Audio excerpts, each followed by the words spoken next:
காப்பாற்றினல பெரியவா. என் வம்சத்தில் வந்து ஒரு விதை போக தெரிஞ்சது, நீங்கள் காப்பாற்றிக்கல பெரியவா. என்னடா சொல்கிற அப்படின்னார் பெரியவா. இல்லை பெரியவா, அவன் மாடியிலேருந்து விழுந்தபோது நீங்கள் தான் இவனை பிடிச்சிட்டு கீழே இறக்கி விட்டு போயிட்டுன்னு அவனே சொல்கிறான் அப்படின்னு சொன்ன பெரியவா கடன்னு சிரிச்சாலாம். பக்கத்தில் இருக்கவன்ட்ட சொல்கிறேன், இவன் மாடியிலேருந்து கீழே விழுந்தானா, அவன் நான் பிடிச்சேனா, ஏதோ சினிமா கதை மாதிரி சொல்லிட்டு இருக்கான் அப்படின்னு சொல்லிட்டு பெரியவா சொன்னாலாம். பெரியவாங்கிறது அப்படித்தான், எப்போவுமே எதுக்குமே கிரெடிட் எடுத்துக்க மாட்டார். நம்மளாம் இன்னைக்கு பாதி பேர் ஒரு வேலை செஞ்சா அந்த வேலையை நான் தான் பண்ணேன்னு சொல்கிறேன். பெரியவா எந்த ஒரு வேலைக்குமே கிரெடிட் எடுத்துக்க மாட்டார். பெரியவாளுக்கு வந்து ரொம்ப நகைச்சுவை உணர்வுங்கிறது ரொம்ப அதிகமாக உண்டு. பெரியவா கிட்ட ரொம்ப அத்தியந்தமாக பழகினவாளுக்கு அந்த நகைச்சுவையெல்லாம் ரொம்ப அனுபவிச்சிருப்பார். தெய்வத்தின் குரல் அப்படிங்கிற வால்யூம் ஒரு 7 வால்யூம் கொடுத்த ராவ் கணபதி வந்து இப்போ வரல, சித்தியாயிட்டார். பெரியவாளுக்கு ரொம்ப ரொம்ப பாதிக்கப்பட்டவா, ரொம்ப வேண்டப்பட்டவா. பெரியவா பல விஷயங்கள் அவர்கிட்ட டிஸ்கஸ் பண்ணியிருக்கார். ஒரு நாள் ரா கணபதி இருக்கும்போது பெரியவா ரா கணபதிட்ட கேட்கிறார், என்னெல்லாம் பெரியவான்னு சொல்றாளேடா, என்ன பெரியவான்னா என்ன என்ன அர்த்தம்? பெரியவான்னா பெரிய வாய் எனக்கு இருக்கா, ஒரு வேளை பெரிய வாய் இருக்கு எனக்கு, அதனால இந்த கடைசியில் அந்த ஈயனாவை டிலீட் போட்டு பெரியவான்னு ஷார்ட்டாக வந்து விட்டா, ஊர் பேர்லாம் மாறி வருது இல்லையா, அது மாதிரி மாறி வந்து விடுத்தான்னு கேட்குறாரு. இருக்கலாம் பெரியவா, உங்களுக்கு உண்மையிலே பெரிய வாய் இருக்கலாம் பெரியவா அப்படின்னு அவரும் சொல்லிட்டார் பட்டுன்னு. என்னடா நீ எப்படி சொல்ற எனக்கு பெரிய வாய் இருக்குன்னு அப்படின்னு கேட்குறாராம். அதுக்கு கணபதி சொல்றார், பெரியவா நீங்க எவ்வளவு அனுகிரகம் பண்றீர்கள் எங்களுக்கெல்லாம், எவ்வளவு அருள் வாக்கு சொல்றீர்கள், எவ்வளவு நல்ல புத்தி சொல்றீர்கள், நல்ல வாக்கு சொல்றீர்கள். இதெல்லாம் சொல்றதுன்னா அது ஒரு சாதாரண வாயா இருக்காது இல்லையா, ஒரு பெரிய வாயாத்தானே இருக்கும். அதான் உங்களை எல்லாம் பெரியவான்னு சொல்றாப்புல இருக்கு. பெரியவான்னு சொன்னோன்னு உனக்கே ரொம்ப பெரிய வாய் தாண்டான்னு சொல்லிட்டு பெரியவா ரொம்ப சிரிச்சாரா. எப்பவுமே மனுஷாளுக்கு வந்து அடுத்தவரோட எண்ணங்களுக்கு ஒரு நல்ல இடம் கொடுக்கணும் அப்படிங்கிறது ஒரு நல்ல குவாலிட்டியான குணம். ஒவ்வொருத்தருக்கும் என்னென்ன குணங்கள் இருக்கு, என்னென்ன நல்லது இருக்குன்னு சொல்லிட்டு நம்ம அதெல்லாம் பார்த்து பண்ணணும். அதெல்லாம் திருவனந்தபுரம் பக்கத்துல தும்பான்னு சொல்லிட்டு ஒரு ஸ்பேஸ் ஸ்டேஷன் இருக்கு, ஆராய்ச்சி மையம் ஒன்று இருக்கு. அந்த ஆராய்ச்சி மையத்தில் இது வந்து கிட்டத்தட்ட ஒரு 30-40 வருஷத்துக்கு மேலே இருக்கும். இந்த இன்சிடென்ட் வந்து இது பெரியவா சம்மந்தப்படாது, ஒரு உதாரணத்துக்காக சொல்கிறேன். அந்த ஸ்பேஸ் ஸ்டேஷனில் ஒரு 70 விஞ்ஞானிகள் பணிபுரிஞ்சிருந்தார். அந்த டயத்தில் அவளுக்கு சீஃபாக ஒரு விஞ்ஞானி இருந்தார். அந்த விஞ்ஞானிகள்லாம் தன்னோட தலைமைக்கு கட்டுப்பட்டு ரொம்ப உயிரை கொடுத்து வேலை செஞ்சா. லீவ் எடுக்க மாட்டேன், இந்த தாத்தாக்கு உடம்பு சரியில்லை, எங்கள் ஊரில் பெரியம்மா செத்து போயிட்டான்னு லீவ் போடுறது அதெல்லாம் அங்கே கிடையவே கிடையாதுங்க. யாருமே அப்படி போட மாட்டாங்க. எல்லாருமே ரொம்ப சின்சியராக வேலை பண்ணியிருந்தாங்க. ஒரு நாள் அங்கே இருக்கிற ஒரு விஞ்ஞானிக்கு ஒரு நாள் சாயங்காலம் 5:30 மணிக்கு வீட்டுக்கு போக வேண்டியிருந்தது. 5:30 மணிக்கு வீட்டுக்கு போகணுனாலே அப்போல்லாம் சொல்லிட்டு போகிற காலம் அது. இப்போ 2 மணிக்கே கிளம்பிடுவா இப்போல்லாம், அதெல்லாம் வேற. 5:30 மணிக்கு போகிறதுக்கு அவரோட பையனுக்கு அங்கே அந்த ஊரில் வந்து ஒரு ட்ரேட் ஃபேர், ஒரு பொருட்காட்சி மாதிரி வந்திருந்தது. இந்த தும்பாங்கிற சின்ன ஊரில் வந்திருந்தது. திருவனந்தபுரத்துலேருந்து ஒரு 40 கிலோமீட்டர் இருக்கும் அந்த தும்பாங்கிற இடம். அந்த பொருட்காட்சி வந்து போகணும்னு அந்த பையன் ரொம்ப நாளாக சொல்லிட்டு இருக்கான். இவரால் கூட்டின்னு போக முடியல, ஆஃபீஸில் வேலை நிறைய இருக்குது. டெய்லி 10 மணி 10:30 மணி அப்படின்னு வந்துட்டு இருப்பார். அன்னைக்கு கடைசி நாள் அந்த பொருட்காட்சி அன்னையோட முடியறது. அதுக்கு பிறகு பொருட்காட்சி பார்க்க முடியாது, டென்ட்டை பிரிச்சுன்னு வேற எங்கேன்னு போடுவார்.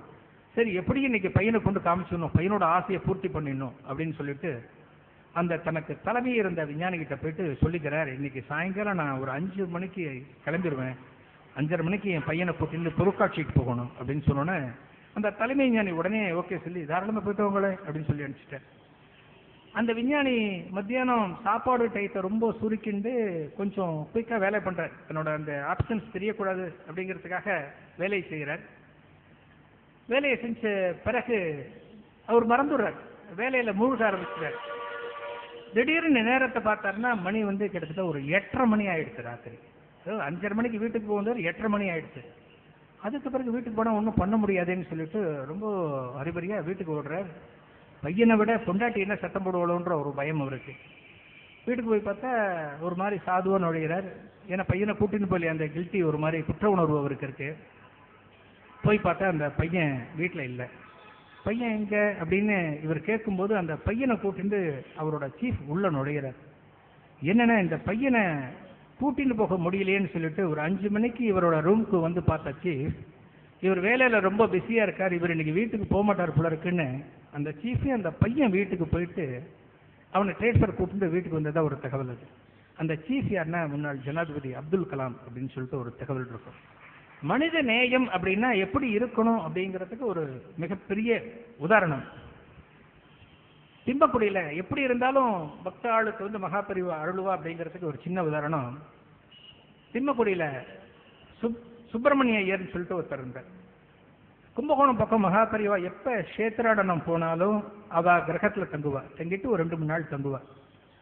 அந்த திம்மக்குடி சுப்பிரமணிய ஐயருக்கு அந்த கிரகத்தில் ஒரு 2-3 வீடுகள்லாம் நிறைய உண்டு. அவள் குடும்பத்தை கூட இன்னைக்கு யாரோ ஒருத்தர் வந்திருக்கான்னு நினைக்கிறேன். 2-3 வீடுகள்லாம் அங்கே உண்டு. அதில் பெரியவா தங்கியிருப்பா. நல்ல சௌரியம், எல்லா சௌரியம் பண்ணி கொடுப்பா. அவளுக்கு கிணத்துல ஜலம், அவள் இதுக்கெல்லாம் ஆச்சாரம் அனுஷ்டானம் எல்லாத்துக்கும் பண்ணி கொடுப்பா.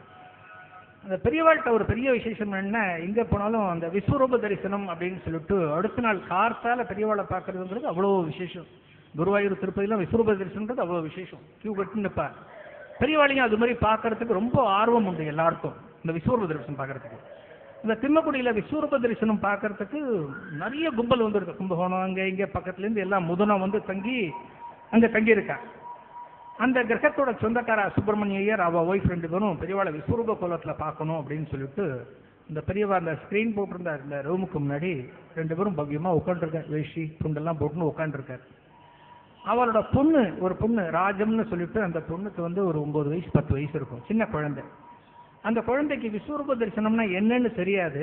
ஆனால் எல்லாரும் விஸ்வரூப தரிசனம் பார்க்கணும், விஸ்வரூப தரிசனம் பார்க்கணும்னு சொல்கிறாளே, நம்மளும் பெரியவாளை பார்ப்போமே, அந்த கோலத்தில் பெரியவா எப்படி இருக்கான்னு பார்க்கலாம் அப்படின்னு சொல்லிட்டு அந்த குழந்தைக்கும் ஒரு ஆர்வம். அந்த குழந்தையும் அங்கே இருக்கும்போது திடீர்னு அவள் அம்மாவுக்கு ஞாபகம் வருது, வாசலில் கோலம் போடவே மறந்து போயிட்டோம் அப்படின்னு சொல்லிட்டு. உடனே வேற யாரை கூப்பிட முடியும், பக்கத்தில் குழந்தை இருக்க, நல்லா கோலம் போடுவாங்க. அந்த குழந்தைய கூப்பிட்டு கோலமா பொடி டப்பா கொடுத்துட்டு, சீக்கிரமா வாசலில் போய் கோலத்தை போடு, பெரிய விஸ்வரூப தரிசனம் கொடுக்க போகிறேன், அதுக்குள்ளே கோலத்தை போட்டுடணும் அப்படின்னு சொல்கிறேன். இந்த குழந்தைக்கு மனசே வரல. விஸ்வரூப தரிசனம் பார்க்கறதுக்கு அதுவும் இங்கே உட்காந்துருக்கேன், அது வாசலில் போட யார் விஸ்வரூப தரிசனம் காட்டுவா? அது அந்த குழந்தைக்கு ஒரு மாதிரி புலம்புண்டே வேற வழி இல்லாமல் மூக்க உறிஞ்சுட்டே இந்த பட்டுப்பாவாடை தூக்கின்னு அந்த குழந்தை கோலமாக போட்டு போட வாசலுக்கு வந்து கொடுத்து. அது வந்தாலும் சிரத்தையா அந்த இடத்துல நல்ல கோலம் போடணும், பெரியவா நம்ம கிரகத்தில் இருக்கா, ஒரு நல்ல கோலம் போடணும், படிக்கோலம் போடணும், செம்மண் போடணும்னு அந்த குழந்தைக்கு ஒரு ஆசை. அவசரத்தில் ஒரு கோலத்தை போட்டு சட்டுன்னு உள்ள போய் பெரியவளை பார்க்கணும்னு அந்த குழந்தை நினைக்கவே இல்லை. அந்த குழந்தை வாசலில் உட்காந்து தனியாக கோலம் போட்டுருக்கு, படிக்கோலம் போட்டுருக்கு. அந்த இடத்துல யாருமே கிடையாது. அந்த ரோட்ல இருக்கிறவ எல்லாம் உள்ள இருக்கா. பெரிய விஸ்வரூப தரிசனம் பார்க்கறதுக்காக எல்லாரும் உள்ள குனிஞ்சு நிற்கிற. இந்த பொண்ணு மட்டும் தனியா வாசல் நின்று சிரத்தையா குனிஞ்சு குனிஞ்சு குனிஞ்சு கோலம் போட்டு இருக்கு. ஒரு மாதிரி படிக்கோலத்தை பூர்த்தி பண்ணிட்டு அந்த நடுப்புற கட்டத்தில் என்ன போடுறதுன்னு எல்லாரும் யோசிப்பேன். ரவுண்டை போடலாமா, ஸ்கொயரை போடலாமா, ஒரு புள்ளி வைக்கலாமா, எல்லாம் யோசிச்சுட்டு இருப்பேன். அது மாதிரி இந்த குழந்தை அந்த இடத்துக்கிட்ட வந்து யோசிச்சுட்டு இருக்கு. இந்த இடத்துல என்னத்தை போடலாம், ஓம்னு போடலாமா, என்ன போடலாமான்னு யோசிச்சுட்டு இருக்கும்போது இந்த குழந்தை பக்கத்தில் யாரோ நிற்கிற மாதிரி ஒரு ஃபீலிங் வருது. அந்த குழந்தைக்கு யாரோ ஒரு நிழல் தெரியற மாதிரி, யாரோ பக்கத்தில் நிற்கிற மாதிரி இருக்கு. என்னடா யாருமே இல்லையே, நம்ம மட்டும்தானே தனியாக இருக்கோம், எல்லாம் உள்ள தானே இருக்கா அப்படின்னு சொல்லிட்டு குழந்தை நினைக்கும்போது டக்குன்னு எந்திரிச்சு நிமிந்து பார்க்கறது, கோலமாக போடிட்டப்பா கையிலேருந்து கீழே விழுந்து கொடுத்து எய்தாப்பில் இருக்கிற ஒரு மகாபெரியவர் நிற்கிறார். அங்கே உள்ள விஸ்வரூப தரிசனம் காட்டுவாருன்னு சொல்லிட்டு பெரியவா உள்ள இருக்கார். வெளியே சிஷ்யா 2 பேர் பெரியவா விஸ்வரூப தரிசனம் காட்ட போறார், விஸ்வரூப தரிசனம் காட்ட போறாருன்னு உள்ள கத்தின்னு இருக்காங்க. எல்லாம் அமைதியா இருக்கும். பெரியவா வரப்போறார், பெரியவா வரப்போறான்னு சொல்றாரு. பெரியவா வாசல்ல வந்துட்டார். எந்த குழந்தை விஸ்வரூப தரிசனம் தனக்கு கிடைக்காதுன்னு ஏங்கிட்டு இருந்ததோ அந்த குழந்தைக்கு முதல் விஸ்வரூப தரிசனம் வாசல்ல வந்து பெரியவா காமிச்சார். பெரியவா மேஜிக் பண்ணாரா, எப்படி உள்ளேருந்து வெளியே வந்தார், அதுக்குள்ள நம்ம போகக்கூடாது, அதை அறையக்கூடாது சொல்றாரு. அப்ப பெரியவா, குழந்தை நீ ஏங்கிட்டு இருந்திய விஸ்வரூப தரிசனம் வேணும், விஸ்வரூப தரிசனம் வேணும்னு ஏங்கிட்டு இருந்தியே பாத்தியா, உனக்கு தான் முதலா கொடுத்துருக்கேன். உள்ள பார், அந்த பார் எத்தனை பேர் உட்காந்துருக்கா பாரு, ஹரஹர சங்கர் சொல்லிட்டு இருக்கா, இந்த வேத கோஷம் பண்ணிட்டு இருக்கா. அவ யாருக்கும் கிடைக்காத விஸ்வரூபம் உனக்கு தான் முதல்ல கொடுத்துருக்கேன். நீ எங்கிட்டே இருந்த இல்லையா, நான் உனக்கு கொடுத்துட்டேன். இப்ப என்ன பண்ற, நீ உள்ள கத்திண்டே போ. பெரியவா எனக்கு விஸ்வரூப தரிசனம் கொடுத்துட்டா, பெரியவா எனக்கு விஸ்வரூப தரிசனம் கிடைத்து, நான் கத்திண்டே போகும்போது கூட இன்னொன்னு சொல்லு, என் பின்னாடி தான் பெரியவா வந்துட்டு இருக்கா, என் பின்னாடி தான் பெரியவா வந்துட்டு இருக்கா, நீ சொல்லிட்டே போ, நான் உனக்கு பின்னாடி வரேன் அப்படின்னு சொல்லிட்டு பெரியவா சொன்னாலாம். அந்த குழந்தை சந்தோஷம் தாங்க முடியல. அந்த குழந்தை கத்திட்டு உள்ள போறது, பின்னாடி பெரியவா செம்மன்னு உள்ள போறாங்க. அதுக்கப்புறம் தான் அங்க இருக்கிற எல்லாருக்கும் விஸ்வரூப தரிசனம் கிடைச்சது. மகாபெரியவள் பத்தி கண்ணதாசன் சொன்ன ஒரு சின்ன விஷயத்தை சொல்லிட்டு முடிச்சுடுறேன். அடுத்து புத்தக வெளியீடு நிகழ்ச்சி ஆரம்பிக்க இருக்கு. இதை கண்ணதாசன் எழுதினது. உலகெங்கிலும் உள்ள அஞ்ஞானிகளுக்கு ஞானக்கண் வழங்கும் பேரொளி. அவரது பெருமை இப்போது தெரியாது. இன்னும் 50 வருஷங்கள் போனால் இந்து மதம் என்றால் என்ன என்ற கேள்விக்கு ஸ்ரீ சந்திரசேகரேந்திர சரஸ்வதி சுவாமிகள் என்ற சங்கராச்சாரியார் என்று எதிர்கால மாணவன் பதில் எழுதுவான்.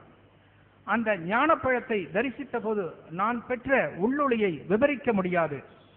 கோடியில் ஒருவரே எப்போதாவது இப்படி ஆக முடியும். செஞ்சிக்கோட்டைக்கு போகிறவன் எல்லாம் தேசிங்கு ராஜா அல்ல. காவி கட்டிய எல்லோரும் மகா யோகிகள் அல்ல.